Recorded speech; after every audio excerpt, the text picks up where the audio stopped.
Was here. Go to the I two. kind of don't want. And we're front row kind of people. We'll just talk about this. We're bold, we're brave, and we sit in high chairs.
So it wasn't just for me, like, I got out. And he was on order. He is still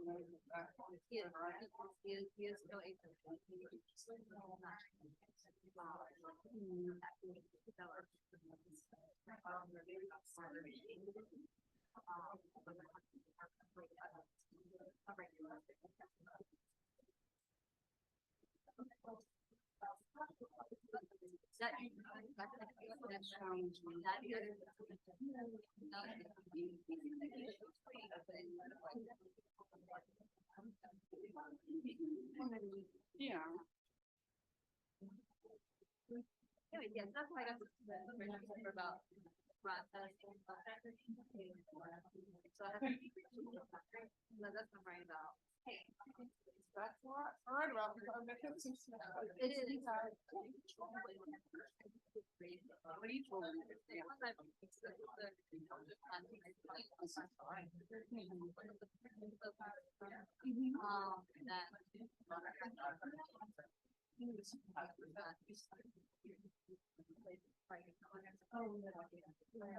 And he lives with the house or mostly.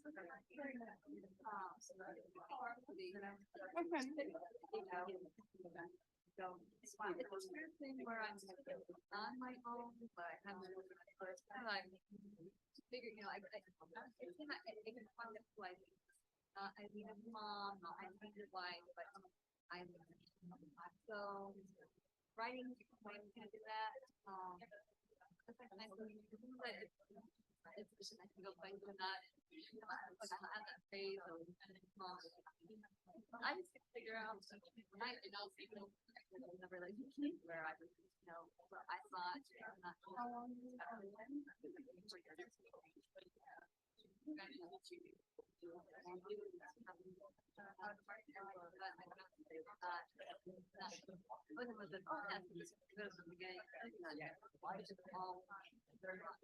I didn't know.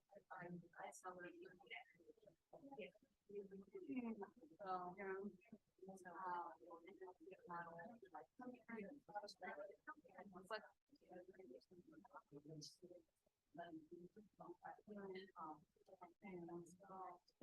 yeah, so what I write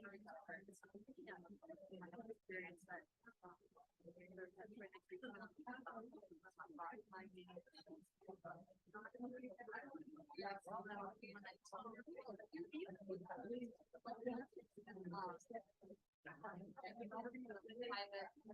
Oh, yeah. the guy, Yeah.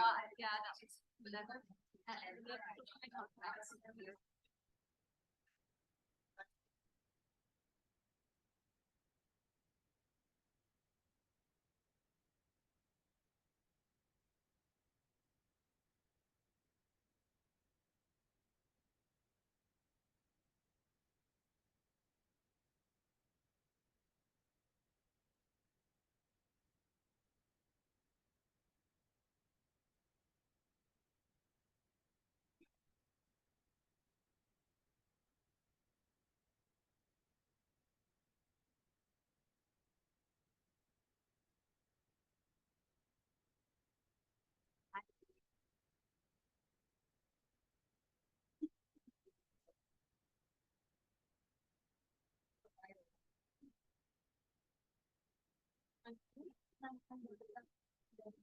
We're in the Zoom already. Good. Okay. Yeah. Well, good morning, everyone. How are we? Everybody feeling good? Did you get coffee and granola bars over at CARES? Hopefully that sustained you through the morning. I also want to encourage everyone to check out our vendors over in Sandridge. They are all set up and ready for you. So whether you take a look when we go over for lunch or if you have time between sessions, make sure you support them and their good work. They're some of our booksellers, some of our authors who are facilitating are selling their books, and we definitely want to support them.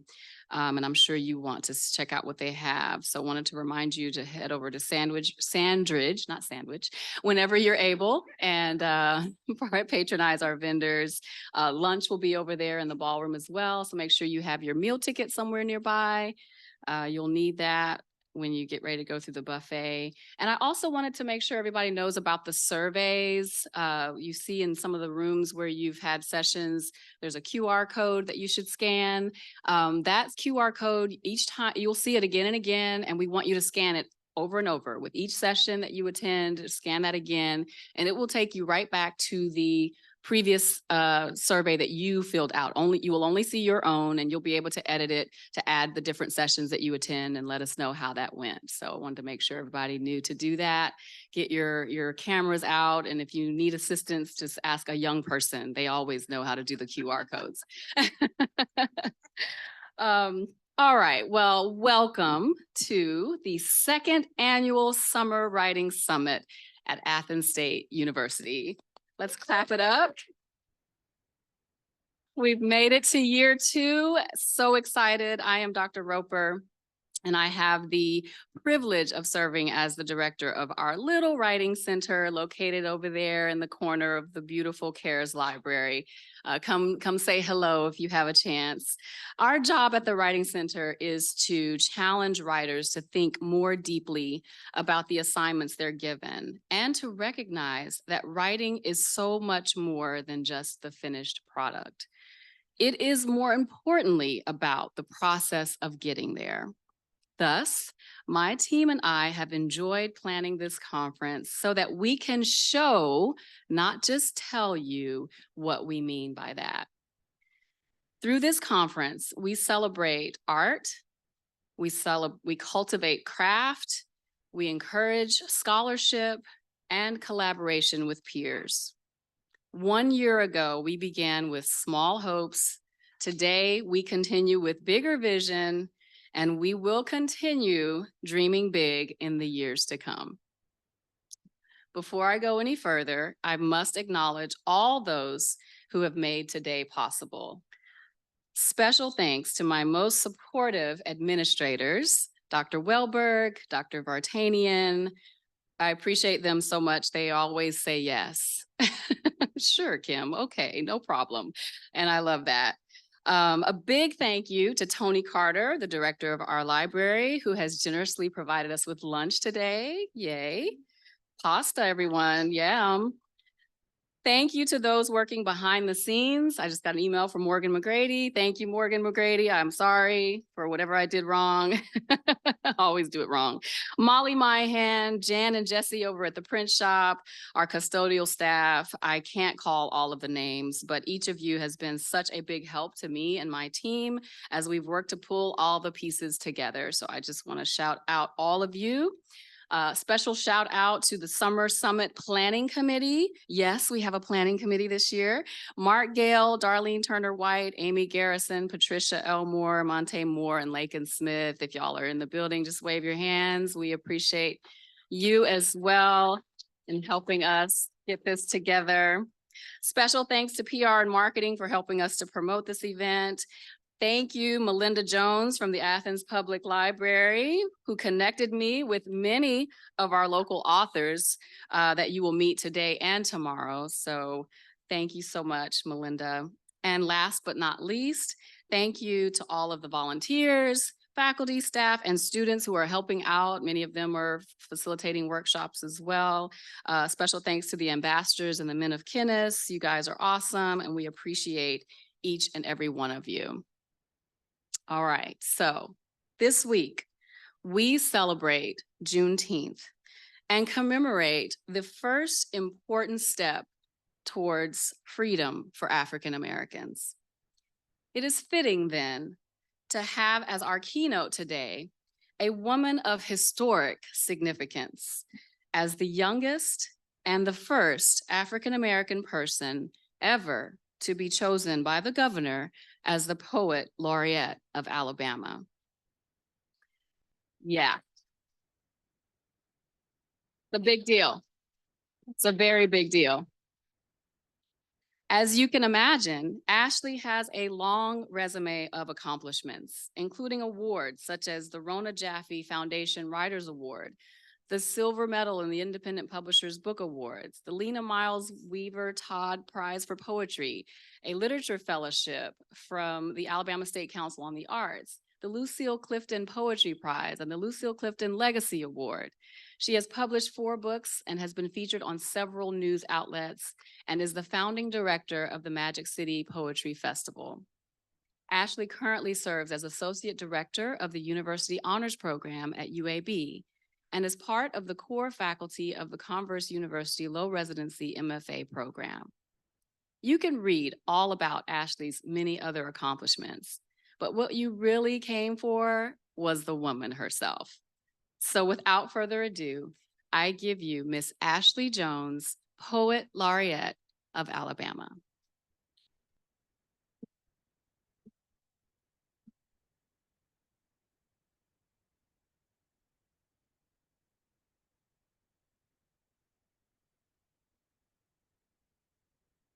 All right, good morning. Thank you for responding to that. Some people don't respond. I appreciate that. So I'm so excited to be here at Athens State University.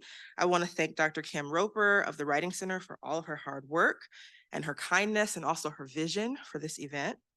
Thank you to Dr. Roper's team and to the administration of Athens State University for putting this event together and for allowing me to be here with you all today.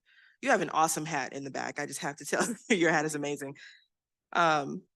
I want to begin, I just had to call out the hat. It was amazing. I'm a hat person. I'm not a hat person today, but usually I am. I want to begin with a couple of poems. These are not my poems, but they instruct me daily. The first one is called Allowables by Nikki Giovanni. I killed a spider, not a murderous brown recluse, nor even a Black widow. And if truth were told, this was only a small, sort of papery spider who should have run when I picked up the book. But she didn't, and it scared me, and I smashed her. I don't think I'm allowed to kill something because I am frightened. And the next one is by my patron saint of poetry, Lucille Clifton, and it's called Why Some People Be Mad at Me Sometimes. They ask me to remember, but they want me to remember their memories, and I keep remembering mine. I wanted to start with these 2 poems today because they address the moment we're facing. Maybe it's the moment we've always faced, a moment when fear leads those who govern us, when truth is pummeled into dust, and when we forget the most basic reality. Each of us is human, and each of us deserves a right to live freely and unoppressed. We deserve to live and share our true stories. We deserve for our stories to be told. Nikki Giovanni's poem describes our willingness to let fear rule our actions. Just because the spider scares her, that doesn't give her the right to kill it. Lucille Clifton's poem talks about the way some people want us to forget the truth of our experiences. Think of the congressman who votes yes to ban books in libraries. His vote is born of fear and a desire for selective memory. What he forgets is that the stories he's attempting to silence have pulses and blood. They will live despite that lifeless bill that will become bloodless law. As a poet, I feel responsible to tell the truth and make the human experience plain and real for all who encounter my work. I feel privileged to be able to use my voice in rooms all over this country and sometimes all over the world. I feel blessed that my work will live far longer than I will. I hope it continues to make room for those who need it in futures I can only imagine. I also hope my work and my presence can reach my child self who dreamed a beautiful dream of being a writer one day. That dream has carried me through all these years to this very moment. It has given me the strength of truth, authentic identity, and light. Poetry has been a lifeline for me since I was 7 years old. I'm 33 now, so math people in the room can figure out how long that has been. It showed me that I had a voice, that my history mattered, and that I could love myself in spite of hate that sought to tear me down. I'll tell you that story. When I was 7 years old, I was a shy girl. I had been raised in a house full of art, music, dancing, writing, reading, and all the Mr. Rogers, Reading Rainbow, and Lawrence Welk I could watch on Alabama Public Television.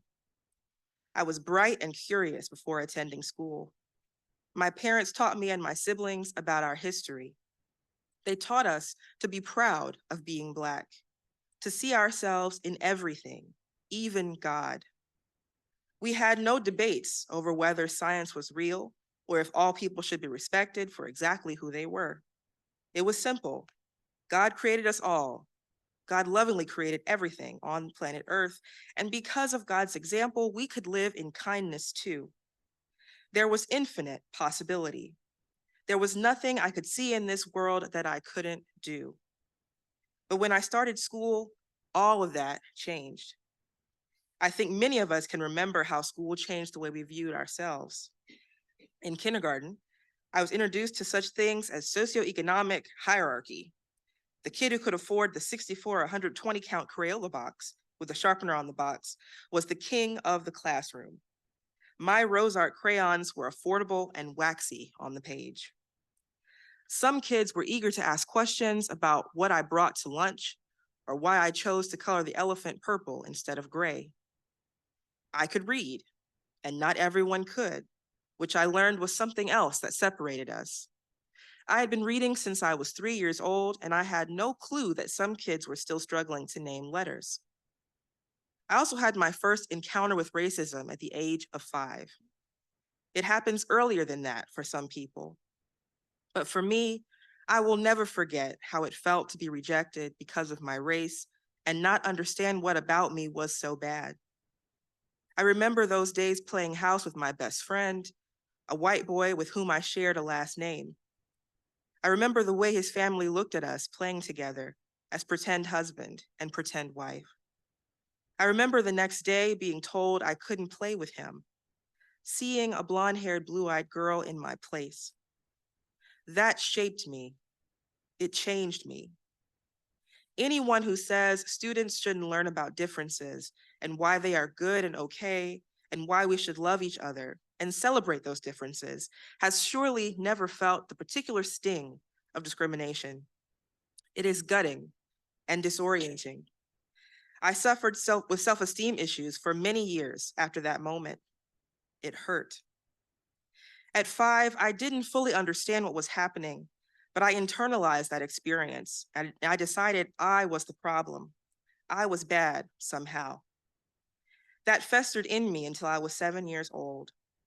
I didn't know how to reconcile my parents' assertion that we should be proud of who we are and that it's wonderful to be Black with the atrocities that had been done to my people. I couldn't reconcile the feeling that I was not good enough, that feeling which was born in me on that day in kindergarten. And maybe here is where I should say that those people who believe censoring history is for the protection of children are not thinking of children who look like me. Yes, it is painful and uncomfortable to learn about the horrors committed all over the world and in the USA. But I'd much rather be uncomfortable learning about the horrors than being told my history doesn't matter or that there is no room for reckoning with what our ancestors did. I'd much rather live in a world where children know early that it is wrong to discriminate and that what people did in the past and present is wrong.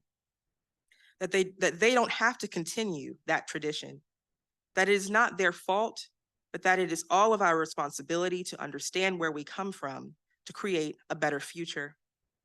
That our differences make us who we are, and that that kind of world is more beautiful than one which claims to melt all of our histories and realities into a strange and erasing pot. But let's get back to little Ashley. With all the echoes of that kindergarten experience floating in my heart, I found myself facing a life-changing moment in second grade. The year was 1997. There, I'm 7 years old and reciting a poem about Harriet Tubman. And that's when poetry hit me, full of liberatory magic. Yes, Harriet Tubman was a liberation agent for all enslaved people, but she also liberated me from my own personal insecurities and racial existential crisis. I was insecure about my voice. I had enlarged tonsils and adenoids, and my voice always sounded stuffy and sick. I was insecure about my looks. The hooks of society's beauty standards had already jabbed their way into me. I was a little Black girl in a world where Blackness was not always equal to beauty. And the blacktop bullies made sure I knew how my worth was directly tied to my lack of prowess around the kickball bases. I had also been running from my heritage because I thought it was only pain. From thinking about that moment in kindergarten to watching Roots and reading the Addie books from American Girl, I was surrounded by a fear of what could happen to me next because I was Black. Would bad people come steal my family away in the night? But Tubman and the book Honey, I Love by Eloise Greenfield showed me another way to see myself, one that wasn't only defined by colonial violence and suffering at the hands of oppression. Tubman and Greenfield showed me that being Black could mean the determination of a woman against the whole institution of slavery. It could mean a poet capturing Black life with joy, humanity, truth. It could mean little me standing in front of my class, reciting, Harriet Tubman didn't take no stuff, wasn't scared of nothing neither, didn't come in this world to be no slave and wasn't gonna stay one either. Anybody can finish the poem for me? Can you really? I might ask you to recite it at the Q&A. I don't remember it all. But in that moment, I felt so connected to myself and to my history. I felt my insecurities melt away. I felt proud of who I was and who I came from. I knew that the history made me feel this way, but also the way the language sounded, so swinging, so full of the musicality of the African-American vernacular, made me feel connected not only to my distant ancestors like Harriet Tubman, but even to the more recent ancestors like my grandmothers, my aunts and uncles, even my parents. I felt totally secure as Ashley for the first time in several years because of a poem and its power. When I tell this story, it does explain my origin as a poet, but it also explains the importance of diverse books. Because this book was in my school library, I was able to check it out. Because I could read about the Black experience, I felt validated. Because I learned a Black poet existed, I could see myself as a Black poet. My future became possible because I was able to see myself in the mirror of that book. Whose futures are we killing by committing ourselves to extremist acts like banning books, censoring history, and denying the truth? And what is the benefit of always living in the truth? In my work, I discover, engage with, and report the truth about myself and the world. And what I have found is that that action makes me more empathetic to others and more curious about the world. It's harder to be ignorant or traffic in hatred when there's poetry around. What we write and what we read truly shapes us. What we teach and learn and how we open our minds is all a part of the kind of society we wish to create. In that spirit, I'm going to read 7 poems of mine which do that work. And I always tell you the number before I read because I'm an anxious listener. So I like to know what it is I'm in for. So you can count yourself down from 7. If that is helpful to you, I'll check in when we have 2 left to tell you we got 2 left. So there are 7. So the first poem is one from my forthcoming collection. It'll be out next fall. And it is from a series of poems that I wrote for a particular purpose. So as Poet Laureate, I've been asked to do a lot of different things. And one thing that I've done several times is collaborate with other artists. So this series was created for an orchestral piece called A Portrait of Harriet, which was done a couple years ago at the Alabama School of Fine Arts where I used to work. And I performed this piece one time with the orchestra, and I had to relearn how to count all the beats. I was in band for just a year or two, so it was not fresh in my mind. But it's really a beautiful piece, and I'll be performing it again this fall in California. I'm very excited about that. This is just one of those pieces about Harriet Tubman. And as you heard, she is sort of the person, the figure who opened me up to loving myself in a new way. So this poem talks about her, and the title is Holy Head Harriet. If you don't know a lot about Harriet Tubman, she was injured by the person who owned her with an anvil, if I'm not mistaken, and that injury on her head caused her to begin to see visions from God, she said, and those visions showed her how to escape to freedom. Holy Head Harriet. The eye of God is planted between my brow. The eye of God is opening at the top of my head. The eye of God was made with blood, was made from the hands of an ungodly master. The eye of God pierced my head in two. The eye of God said, "Look," and I saw it. The eye of God showed me rivers and fields and trees that would shelter me on my way. The eye of God told me I would not be enslaved. The eye of God showed me all the shades of my humanity, showed me how to see my people. My people. My people are the eye of God too. My people bloom from my brow. My people are the top of my head and the soles of my feet. My people are made with blood. My people are hurting at the hands of an ungodly master. My people have pierced me in two. My people said, "Look," and I saw them. My people showed me their blood in the rivers. My people showed me their blood in the fields. My people showed me their bodies in the trees and the shelter I could make for them on my way. My people told me they were not enslaved. My people showed me all the shades of my humanity. My people showed me how to see my people, how to see my God. My God and my people are made of the same cloth, the same blood. My people showed up in my vision, and I said, "Oh, God, show me how to make a way." Thank you. So you're also welcome to snap if that's what feels natural to you, or do nothing at all. Whatever you need to do, you are welcome to do it. Sometimes when we're in these like writerly settings, we think we have to be silent with our hands folded. And I'm here to say you can do whatever you got to do, whatever you feel. There are aisles if you should need to run, if the spirit catches you. I am not standing in the way of the spirit at all. So speaking of the spirit, I have to take this poem out of the binder and I'll show you why. So this poem is one that is in a shape. I like to do weird stuff with poems only. And this poem's shape I borrowed from a poet named Mary Shebist. She has this wonderful book called Incarnadine, and it deals with religious iconography. And one thing that she took from her study of illuminated Bibles is all the like weird stuff that's in those Bibles. And so this shape is a meditative shape. And it's kind of meant to symbolize that there's no beginning or end to our concept of God. And so this poem, I wrote one summer. I was going back and forth between my place and my parents' place. I'm a parents' girl. I'm always still at home whenever I can be. And I was driving back and forth a lot that summer.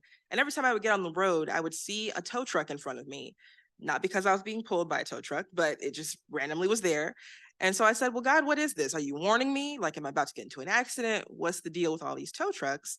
And one day it just kind of, something dawned on me. This is kind of how poetry works in my life. The idea materializes or comes from on high or whatever. And I was behind a tow truck and I realized for the first time that they have this crossbar on the back that's like tilted like in a Jesus-y way. And so I said, what does this mean? And this poem started to come into my mind as I drove down the highway, which is very dangerous because you can't really write and drive. So I will not say what I did, but I got the poem down somehow as I was moving along. And this poem talks about my parents, who were my first example of what love should be. And because they told me about what it could mean to have a religious practice, it never felt painful to me. It was always very easy, like their love was for me. So this poem talks about that. Hymn of our Jesus and the Holy Tow Truck. Is it that easy, God, to be pulled, or as if a car half crushed, maybe to follow on the back of a tow truck? And incidentally, Lord, is that you I see flexed on the crossbar of a rusty wrecker on its way to the east side of Birmingham, which is like Eden, growing holy fruit. My mother, the summer plot of peach. My father, the strong tomato, its unbending vine. Did you teach them to grow in this way, in the sweat of Alabama, strong as the dying crow, its blood-hardened wing straight as a crucifix, pointing always, easily, stubbornly, straight up, pious as a bone toward you?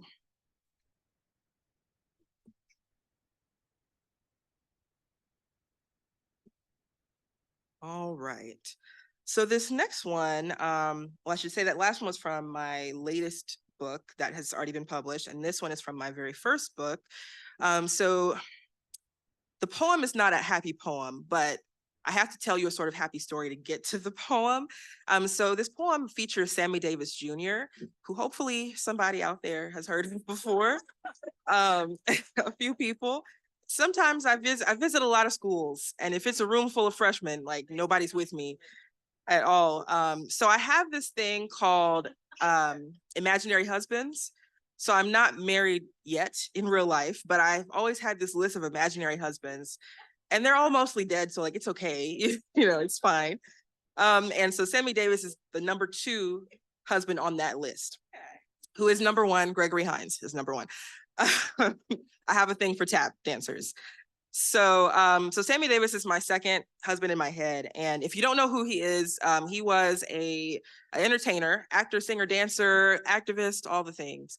And so one day, I think I was still in grad school. So I was in Miami and something had just happened. Mike Brown had just been killed. And I was feeling a lot of feelings at once. I was very unsettled. And something that I do to like reset myself is I'll play music that kind of makes my soul feel better. And so I turned on Sammy Davis. That's just what happened to be the closest thing to play. And he has this song called Out of This World. And it's a beautiful song. And it begins, "You're clear out of this world when I'm looking at you." And for whatever reason that day, I heard him singing it to Mike Brown. So I wrote this poem. Sammy Davis Jr. sings to Mike Brown Jr. You're clear out of this world, Michael. You're a blue-black star. I'm ringing with the sound of your spit on the pavement, the shine of your blood. I look into your wet, gulping eyes and see my glass eye reflected flatly in your pupils. I pour a whole note into each bullet hole. I string my song through you, straight seam to keep you for the next world. One chord of kisses for each of your upturned hands, Michael. One note per finger, the tsk of your palms, cymbals holding sound. When my song is done, I will wait for you to sing, for the flaming O of your mouth to soften and spread. Are you baritone, bass? Do you sing in a wail with ricocheting vibrato, or is your song a ringing plea in 4/4 time?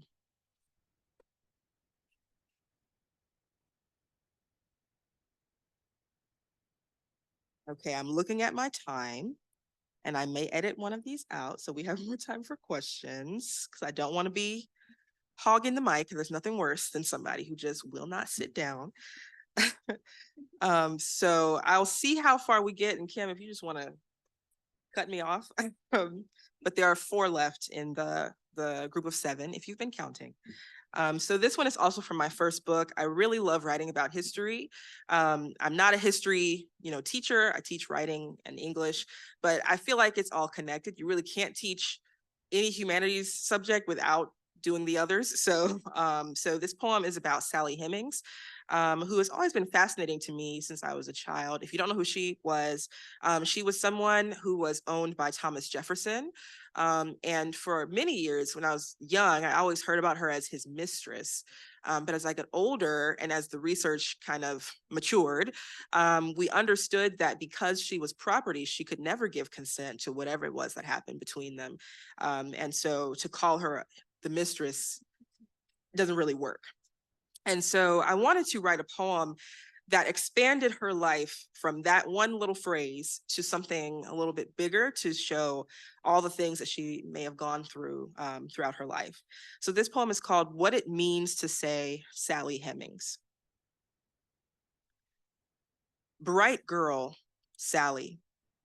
Mulatto, Sally. Well-dressed, Sally. Sally with the pretty hair. Sally with the Irish cotton dress. Sally with the smallpox vaccine. Sally smelling of clean white soap. Sally never farmed a day in her life. Available Sally. Nursemaid Sally. Sally filled with milk. Sally gone to Paris with master's daughter. Sally in the chamber with the president. Sally in the chamber with the president's brother. Illiterate Sally. Capable Sally. Unmarried Sally. Sally, mother of Madison, Harriet, Beverly, Easton. Sally, mother of Easton, who changed his name. Sally, mother of Easton Hemings Jefferson. Easton, who made cabinets. Easton, who made music. Easton, who moved to Wisconsin. Easton, whose children were Jeffersons. Easton, who died a white man. Grandmother Sally of the white Hemingses. Infamous Sally. Silent Sally. Sally kept at Monticello until Jefferson's death. Sally, whose children were freed without her.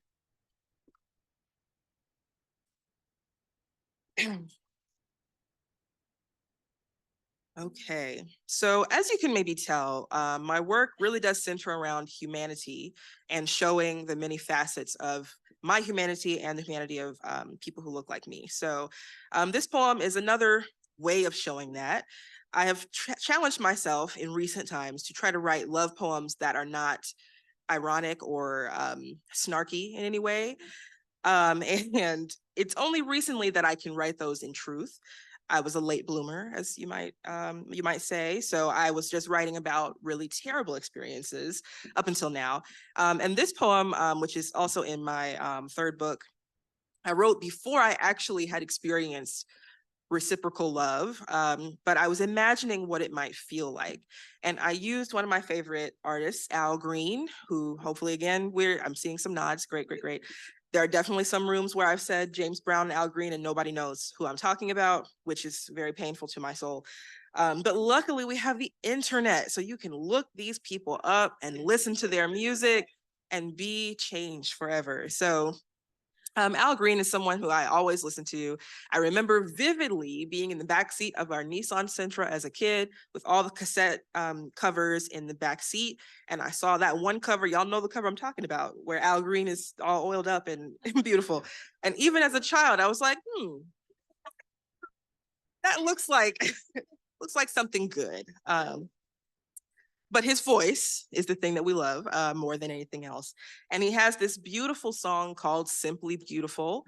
And it begins, if I gave you my love, I tell you what I do, I'd expect a whole lot of love out of you. And it has this beautiful, like, I guess it's a bass guitar. I'm not a musician. So if you listen to it and you're like, wow, she's like super stupid with music, I am not a musician, but it's a beautiful song. And so I imagine what lives in the if in Al Green's Simply Beautiful.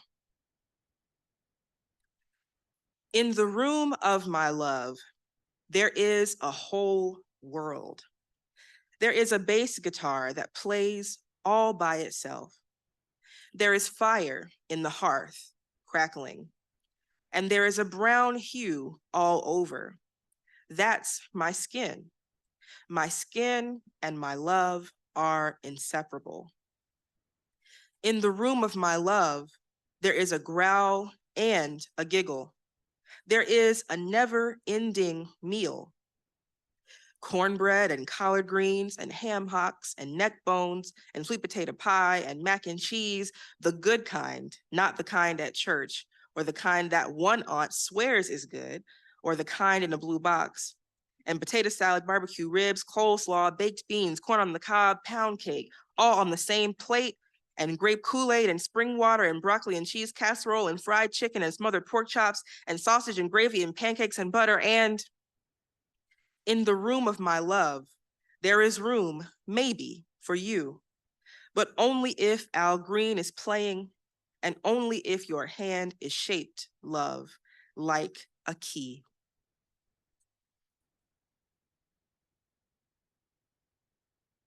We have made it to the last two poems. Congratulations to all of us for surviving through it all. This poem is from my forthcoming collection, which is called A Lullaby for the Grieving.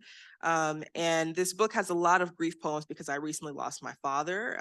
It was 3 years this year. And I've been kind of zombieing through life. Anyone who's lost someone they really care about, you know, your life is not really the same afterward. And so every moment I'm always thinking about my dad. Our family is very, very close. So we've kind of all been off kilter since he passed. And so this poem is talking about him. I was on a bus to Selma, Alabama. I was on the pilgrimage from Montgomery to Selma to cross the Edmund Pettus Bridge, which was very exciting for me. I happened to be on the bus with a lot of Congress people, which was a fascinating experience. They are very interesting people, to say the very least. And their security people are very interesting too. I was very secure. So I had room to think as I rode on the bus. And so I wrote this poem just thinking about what it was I was about to see. Because as I said, I'd never been to that bridge. And I didn't know what I would feel to know that I was standing where people almost died, you know, for our rights to vote. But also just thinking about how much my dad would have wanted to see this and been there with me. And then just thinking generally about what it means to die, either for a cause or because someone decides you shouldn't exist anymore, or unexpectedly, like my dad. On my way to the Edmund Pettus Bridge, I think of my father. I don't know when will be the last days of my life. Today, on the road from Montgomery to Selma, I can't help but think of death. Can't help but hear its familiar quiet settling down on the bright green land. There is something in the memory of protest called fear, still. I feel it when I remember the way some men beat the soft pulp of the marchers' bodies until it was a paste. I remember the way my skin signifies sometimes chains and the necessity of force, of death. Any day could be my last. I don't know who will be there when it's my time to go, whether by nature or by force. I wonder if my father knew it was coming when he died, if he had a moment to see the sky before it went black, if he smelled the sweetness of the breeze as it passed him. I hope he thought of me, of all of us. I hope he wished us well. I hope his mother greeted him in heaven. open arms made of angel wings. I hope when it's my time to go, I see him in an unending garden in the sky, tending a patch of collards ready to be plucked. I hope he turns to me with soil on his fingers and that thinking furrow on his brow. Maybe as I leave this earthly realm, he'll ask me to help him pick some greens like we did one Thanksgiving a lifetime ago. I hope I feel the grip of their green hands, their veins as full as my soul.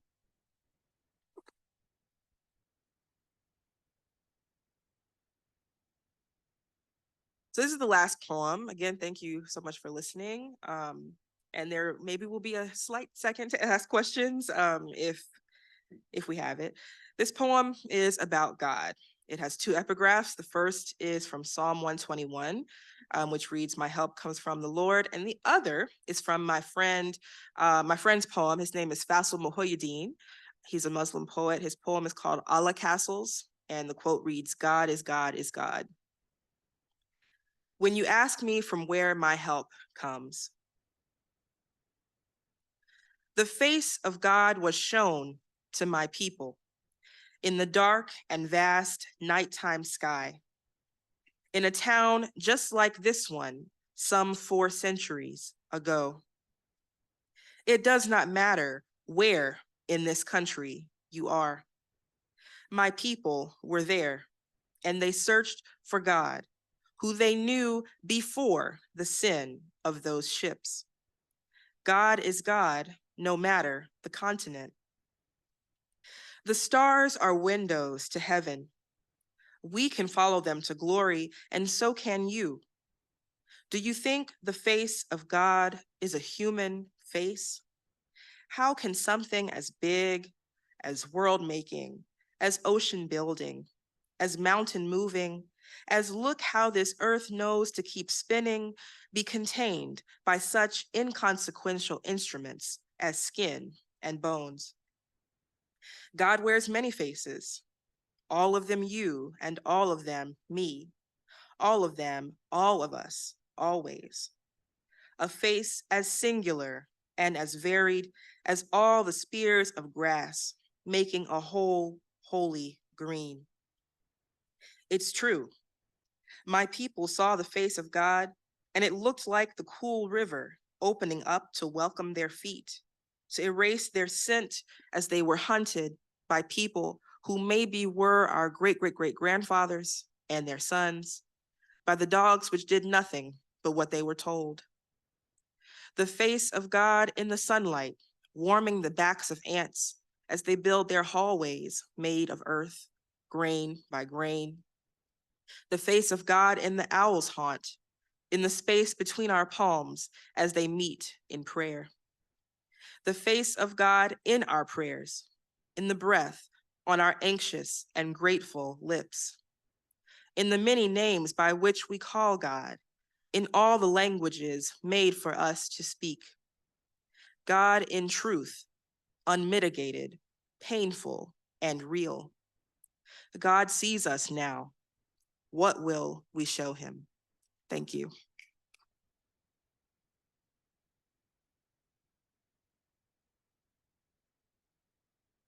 I'll stay here.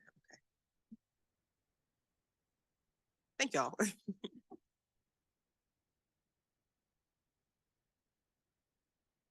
That was amazing. Yes. Thank you so much. I already presented Ashley with a special gift from Athens State. We provided her with a lovely insulated Athens State University bag. She loved it. So thank you, PR, for looking out for us there. Awesome. She'll always remember us. We do have a little time. So if anyone has questions for Ashley, or we can spend this next few minutes, 20 minutes or so, just letting you meet and greet and sign books. So you have a window of time. If you all have questions, there's a mic here in the aisle, or if not, you just want her to come down off the stage so you can shake her hand, we can do that too. Okay, I see a question over here. Yeah. Thank you so much, Ashley. Your work's just amazing. Thank you. So I have a question. I work at Calhoun Community College. This is my great coworkers in here, as well as some students. So if someone is aspiring to become a poet laureate, is there a pathway or something you would tell them to do to try to achieve that goal?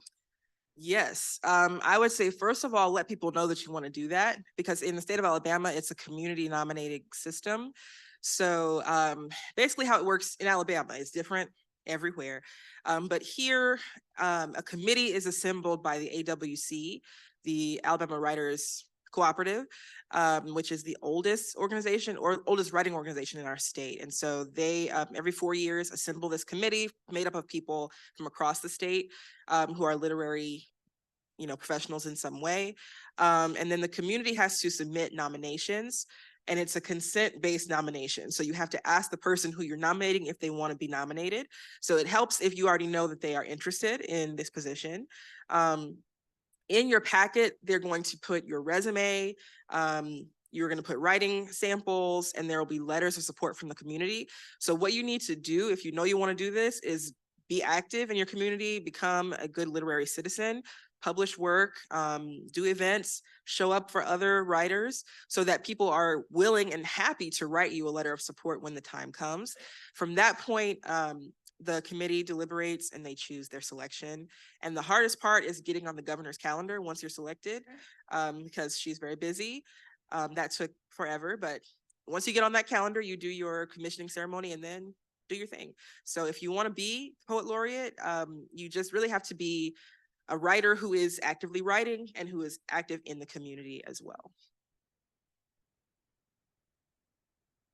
So I don't know if there's anyone in the room who you can come ask your question. Anyone in the room who's like, what exactly is a poet laureate anyway? Like, what do they even do? Maybe you can answer that question. Sure. So a poet laureate is an honorary government official, and we have no power, sadly, or maybe good that we don't have any power. I don't know. We would all be doing poetry every day if it were up to me. But that person represents poetry for whatever their constituency is. So since I serve the whole state, I represent the whole state. There are poets laureate of cities, library systems, counties, all sorts of places. And so what we are charged to do is to just exist for poetry. So we do readings, workshops, we travel, we just show up for our community in whatever way we can. Since I was already very active, I'm doing all the stuff I was already doing, plus a little bit more. So, but it's up to that laureate or up to the commissioning document to tell you what exactly you have to do.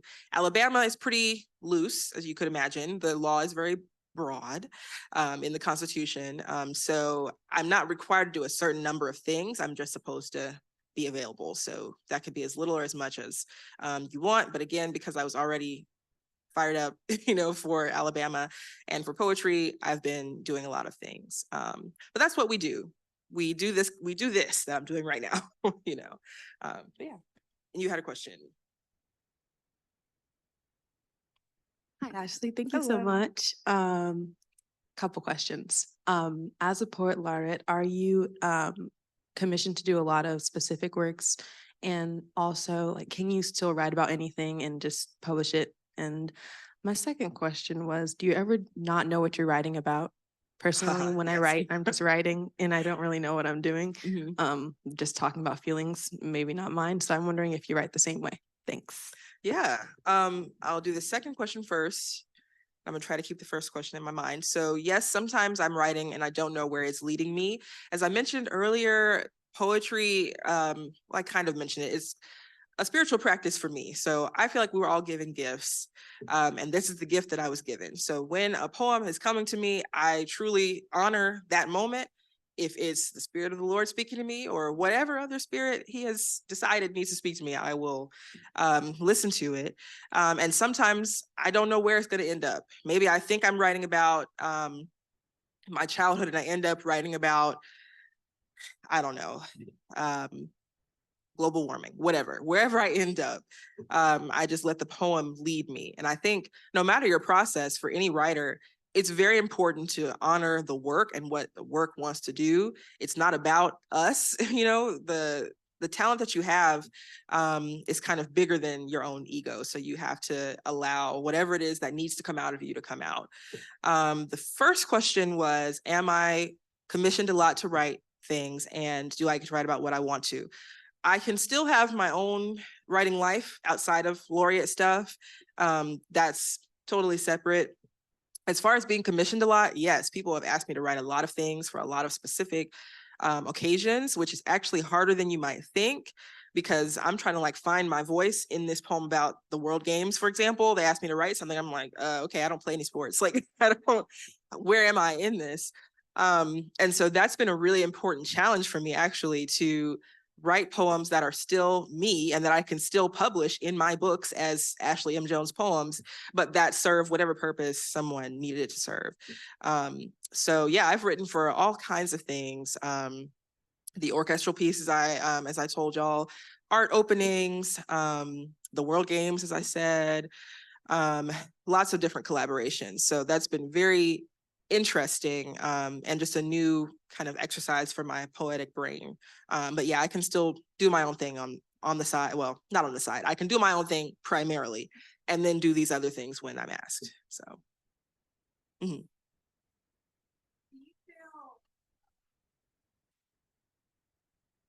Ooh.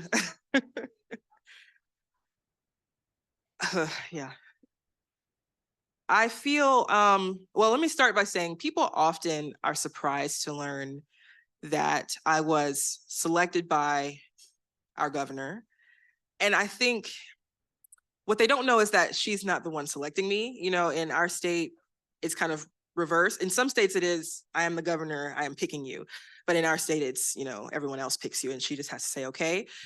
So I don't feel pressure to align with the governor under whose office I am serving.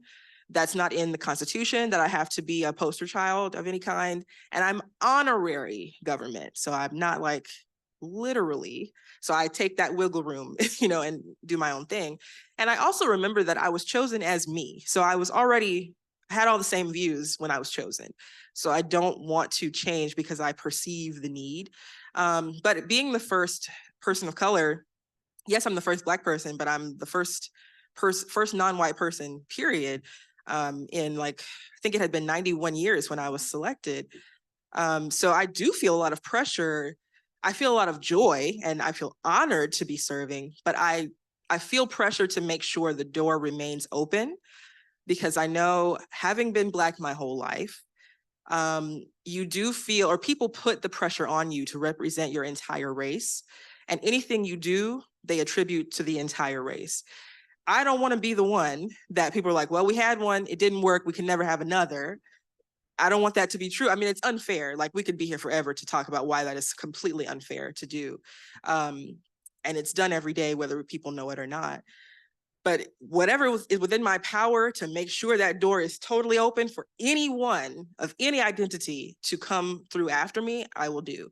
So I've tried to represent the state well. I'm a teacher, so I'm already on the straight and narrow because students are everywhere looking at you. But it really does matter to me to make sure that when I leave, I have not just been one little dot in a history of no diversity. And so what I've tried to do while I'm in office is just to encourage every poet I meet who may want to do this, please try. We need everybody, to serve in this role. No one is outside of the ability to be the poet laureate. It doesn't matter if you're an academic poet, if you're a spoken word poet, whatever your identity is, you belong in this position because you are an Alabamian, so you should be represented. So that is the pressure that I feel, just to make sure that the door doesn't close with me. Thank you. Thank you. Yes, sir.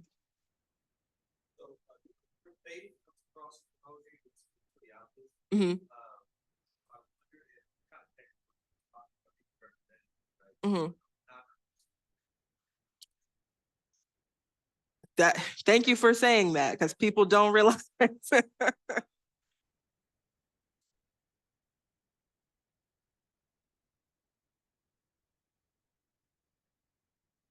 No, I mean, I will say it took me a while to be able to be my full self on the page.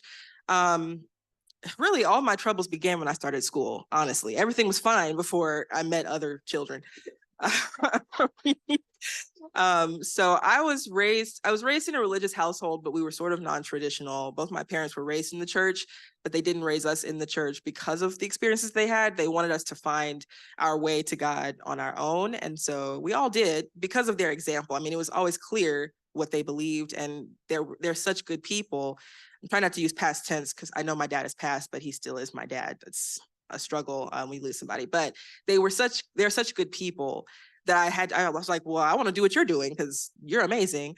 And I felt that way. I wrote about all of me until I got to middle school, when I started learning writing more professionally.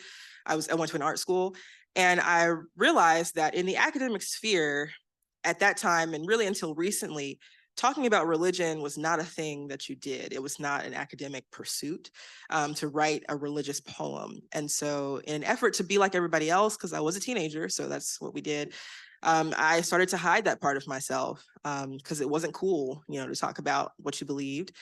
And when I got older, and I just got tired of not being my true self, and I saw that so many poets who I admired talked about every part of themselves. And even if they didn't share the same religion as me, that's not an issue to me. Just the fact that they felt comfortable to be their full self was very inspiring to me. And so I said, well, if I'm so inspired by them, what's stopping me from doing the very same thing? And so now I try to write about my whole self always, even if that feels uncomfortable sometimes. Like some of these poems about the dating, it's hard for me to read them sometimes, but that's important. Every part of me is important to someone. Somebody out there is just like I was as a child, looking for a mirror, or at least for a doorway to say, okay, I can be, or I can do, or I can believe, whatever it is. So I have not gotten any pushback. In fact, a lot of people have said that they feel happy to hear me speaking about my religion, not in an exclusionary way. As I said, I was raised in kind of a hippie Christian household, so everybody's cool, but I have heard people say that I make them feel emboldened to be their full self. And if I can keep doing that, I'm happy to keep writing about little me all the time.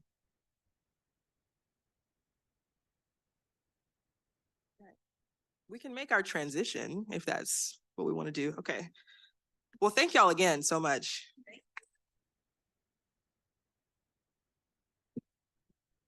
So we'll let Ashley spend some time down here shaking hands. Her books are in the lobby. Feel free to purchase, and she will sign for you as well. We have lunch over in Sandridge, so you can make your way there. As I said before, the vendors are there as well. Make sure you stop by the vendor tables.